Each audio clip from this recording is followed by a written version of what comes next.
In 1997, I was very happy to be a primary care physician in Pocomoke, Maryland. It's a beautiful spot.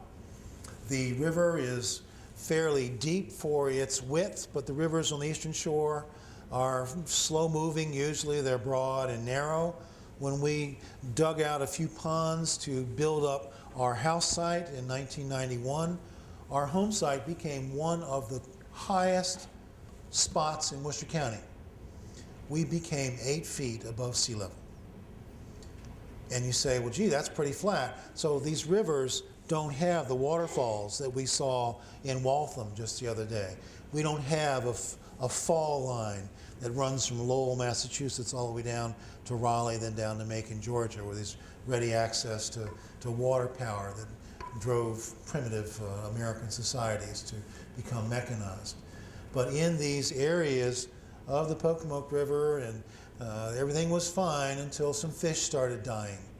And fish had lesions on them.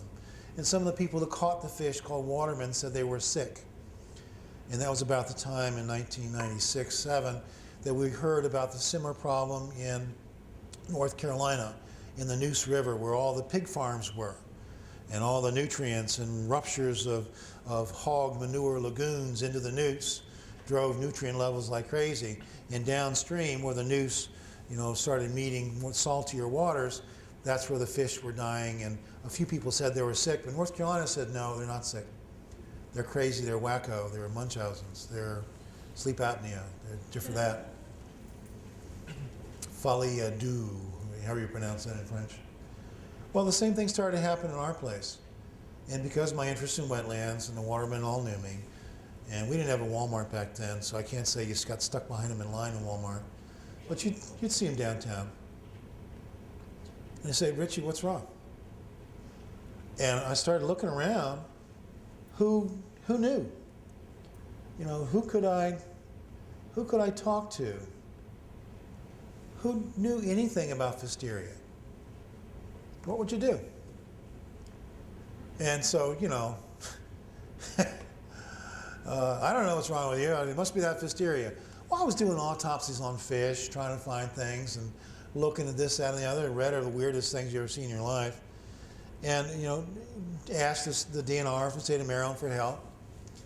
And Marty Wasserman was head of the health department then. He says, oh, everything's fine, everything's fine. And the state came and they trawled for lesion fish. Well, we all saw the fish with lesions were on the sides of the river.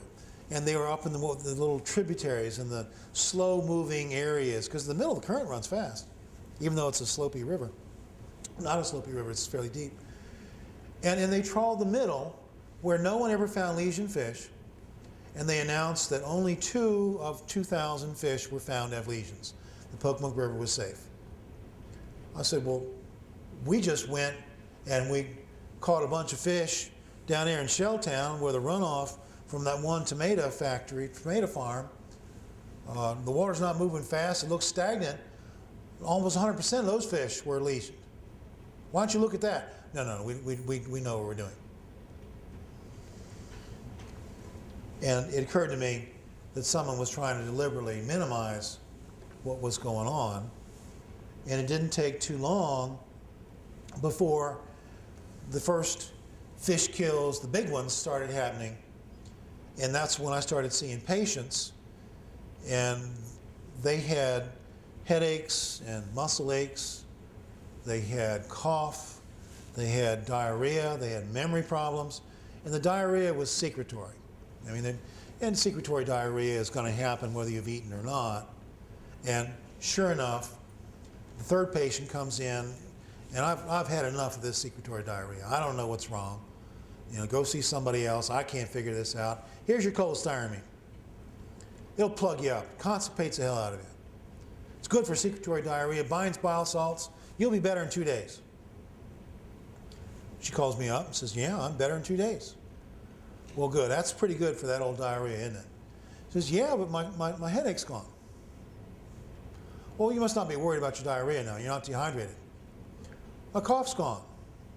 It is? How's your memory? Oh, fine. How's this working? Cholestyrame's not absorbed.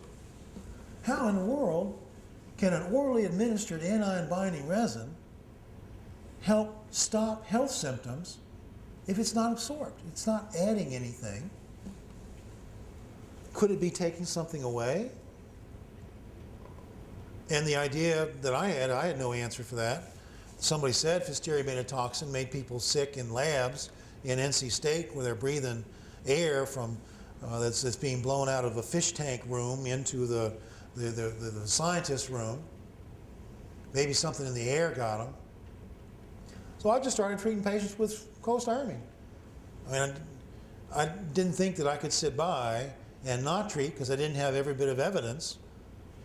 And, you know, I'm doing CBCs and SED rates and C-reactive proteins and T4s, and I got real smart and did immunoglobulin panels.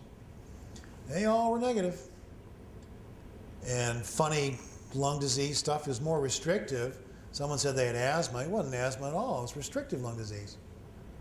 Where's this coming from? I didn't know.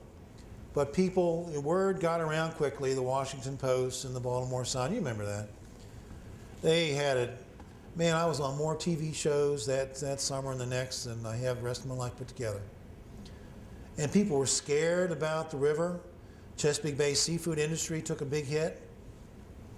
Nobody would I mean, it was fear. And I said, well, why don't you just tell them that you can announce where the fish kills are and tell them to stay away from that. Or if they do get sick, you can treat them with cholestyramine. And you'll fix them.